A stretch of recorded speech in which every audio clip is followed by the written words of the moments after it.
അപ്പൊ നമ്മുടെ ഫൈനൽ ലിസ്റ്റിലേക്ക് ആരൊക്കെയാ വന്നിട്ടുള്ളത്? മരുഭൂമിയിൽ ആടിനെ പോലെ ജീവിച്ച് അഭിനയിച്ച ആൾ. കഥാപാത്രത്തിന് വേണ്ടി ഒരുപാട് കഷ്ടപ്പെട്ട് ശരീരഭാരം കുറച്ചിട്ടുണ്ട് അയാൾ. അയാൾക്ക് തോള് ചെരിയാനും മീശ ഇങ്ങനെ പിടിച്ചതാക്കണം, പിന്നെ എണീറ്റിട്ട് ഇങ്ങനെ ചെരുപ്പ് ഇങ്ങനെ ലൂസാക്കി ഡാൻസ് കളിക്കാനും അറിയോ? അതൊന്നും അയാൾക്കറിയില്ല. പിന്നെ ഞാൻ അവാർഡ് കൊടുക്കും.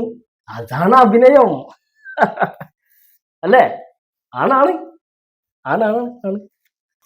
വായുവിലൂടെയൊക്കെ ഗുണ്ടകൾ മുഖം മൂടിയിട്ടിട്ട് ഗുണ്ടകൾ അങ്ങനെ പറന്നടിക്കണം. Super star. ഗുണ്ടകളൊക്കെ പറന്ന് പോകണം.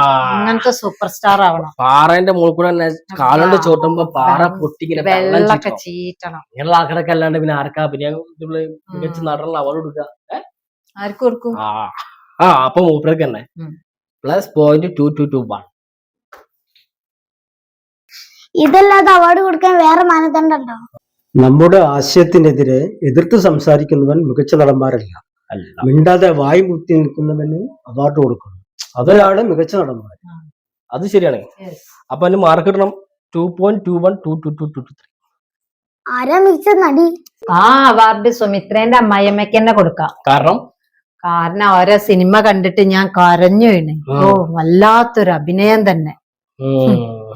എന്നാൽ അങ്ങനെ അല്ല കേട്ടോ. ആ സിനിമയിലെ നായിക സുമിത്രയാണ്. നമ്മൾ മികച്ച നടനും നടിയെന്ന് പറഞ്ഞാല് ഒരു സിനിമയിലെ നായകനോ നായികയാണോ. അല്ലാത്ത ആൾക്കാർ എത്ര അഭിനയിച്ചിട്ടും കാര്യമില്ല. ഓർക്കുമ്പോൾ സഹനടി സഹനടൻ എന്നുള്ള ലെവലിലേക്ക് കൊടുക്കാൻ പറ്റുള്ളൂ. അതാണ് നമ്മളെ റൂൾസ് കേട്ടോ. അഭിനയത്തിനല്ല പ്രസക്തി, നായകനാണോ നായിക എന്നുള്ള. ജൂറിയുടെ കണ്ടെത്തലിൽ മികച്ച നടൻ പാറ പൊട്ടിച്ച് വെള്ളം ചീറ്റുന്ന നായകൻ, മികച്ച നടി ഗ്ലാമർ താരം ഡപ്പാങ്കൂത്ത് ഡാൻസ് കളിച്ച നായിക, സപ്പോർട്ടിംഗ് ആക്ടർ നന്നായിട്ട് അഭിനയിച്ച് കരയിപ്പിച്ച സപ്പോർട്ടിംഗ് ആക്ടർ, സഹനടി. ഇങ്ങനെയൊക്കെയാണ് വരാൻ പോകുന്നത്. ഓക്കെ.